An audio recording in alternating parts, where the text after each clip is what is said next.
नमस्कार मैत्रिणींनो. लग्नानंतर होईलच की प्रेम ह्या मालिकेमध्ये ना युग खूप घाबरलेला असतो. तर नंदिनी त्याला जाऊन विचारते, युग काय झालं आहे, तू एवढा का घाबरला आहेस? तर तो म्हणतो, काही नाही गं.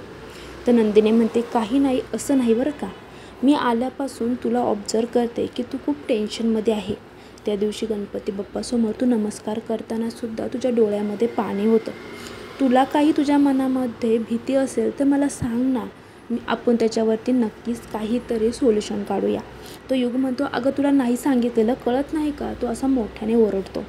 तेवढे तिथे रम्यासुद्धा काहीतरी साफसफाई करत असते आणि ह्या दोघांचं बोलणं ती चोरून ऐकत असते.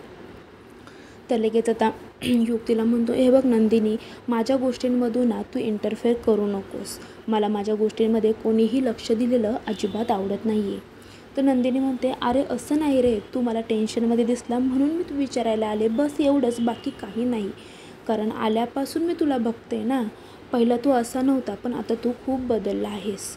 तर युग तिच्यावरती परत एकदा ओरडतो आणि म्हणतो, तू मला सांगायची गरज नाही आहे की मी काय करायचं आणि काय नाही ते.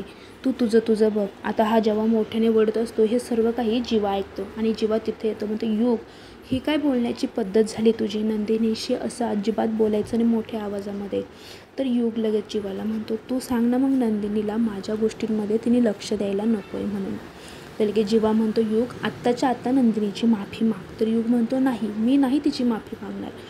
लगेच जीवा म्हणतो, तुला जर तिची माफी मागायची नसेल ना, तुला आत्ताच्या आत्ता परत हॉस्टेलला पाठवून देऊ शकतो.